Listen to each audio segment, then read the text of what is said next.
Good afternoon, everyone, and welcome to our first Market Insights for the new year. We trust everyone had a good holiday season, and we're off to a new year. And with that, before we get started, we're going to have to hear from our compliance sponsors.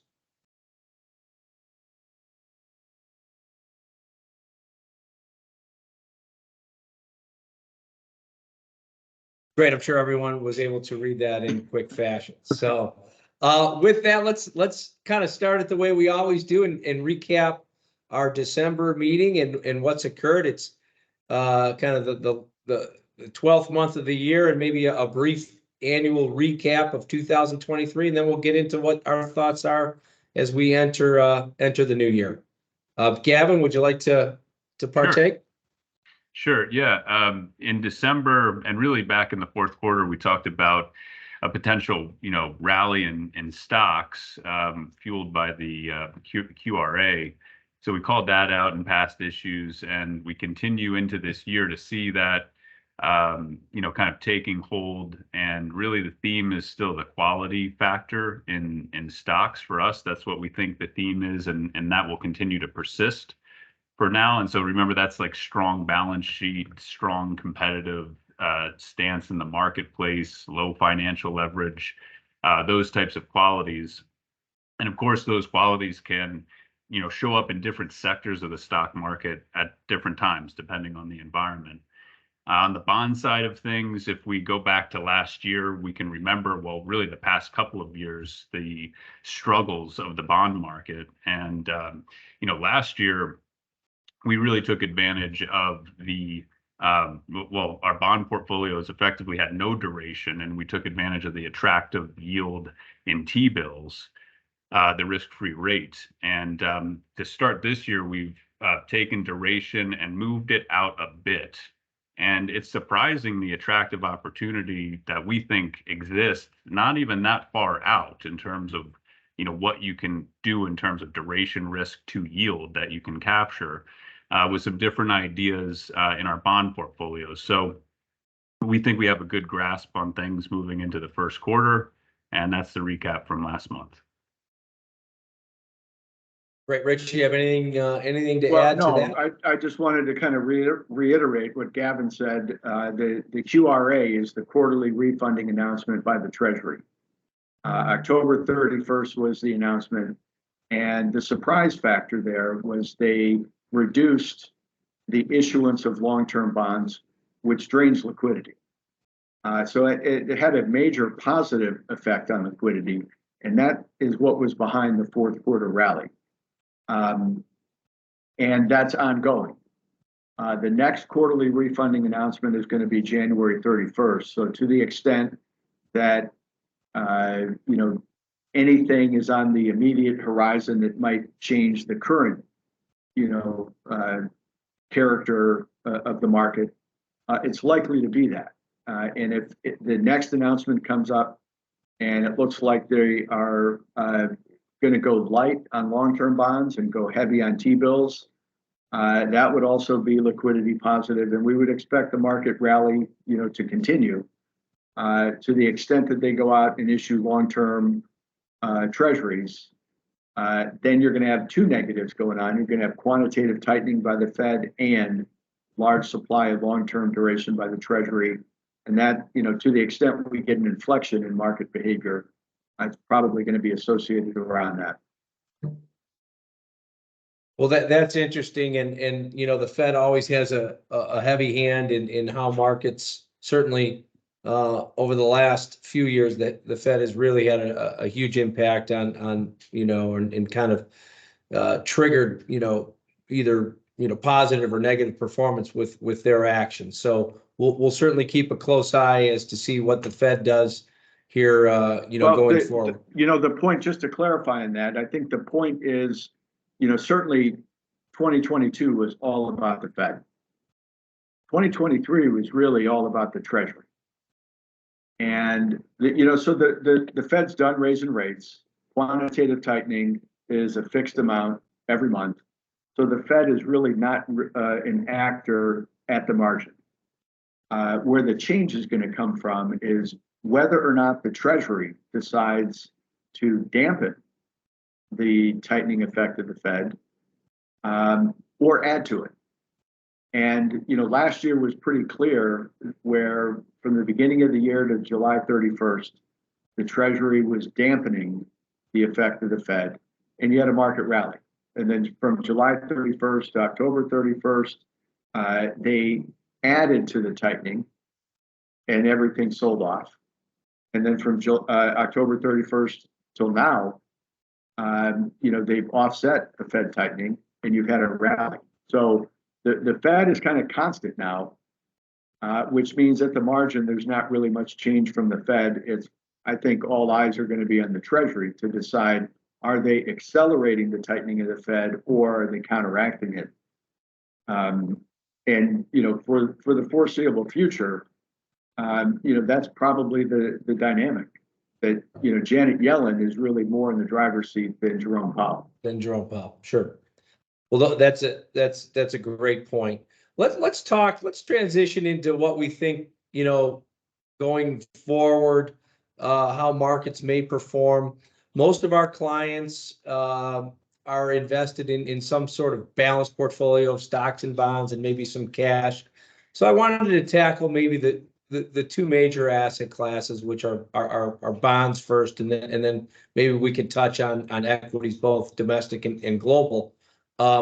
We have experienced a very volatile bond market over the last 2 or 3 years. 21 was a negative year. 22 was a negative year for bonds. 22 was a real negative year. 23 looked rough, and then the fourth quarter we had a nice rally. What's your thought on bonds or fixed income for the new year? You want to go, Gavin? Take that. Sure. Yep. Yeah. I mean, I'll reiterate what I think I said. It's quite simple. I think my sense is that a lot of folks might be really quick to jump into a longer duration bond trade, like the long bond, 20, 30 year. And I think it's important on a risk adjusted basis to really look at what you can get, even in like the belly 3 to 7 year duration range. I think it's quite attractive. And I think based on what Rich just said with Janet Yellen and the Treasury and how this year unfolds, I think it is still the correct stance to stay a bit cautious on really extending duration quite this, quickly. So I think for me, that's what I would say. I don't know if you have anything on that, Rich. Yeah, I would just I would echo that. On the longer term maturities, it's supply and demand. We know the Treasury has to issue a boatload of debt, and to the extent that they issue long duration, who's going to buy that when the Fed is a seller, global central banks are a seller, commercial banks aren't buying; they're up to their eyeballs in underwater mortgages. It's going to be individuals, households, folks like us and our clients that are going to have to take up an enormous amount of supply, and that supply and demand mismatch is likely to keep upward pressure, on rates. So moving in to the so-called belly of the curve, 3 to 7 years, let's say, is probably the best place to be, in the bond market. And how would you compare credit versus sovereigns? Is there a preference there? Are we starting to like credit more? I mean, credit has done well, but the interesting dichotomy that's going on now is markets are pricing in about a 75% probability of a soft landing, and you never get 100% odds, when we're talking about the stock market. So 75% odds of a soft landing are about as good as it gets. Meanwhile, the spread between leading and coincident indicators is still deeply negative.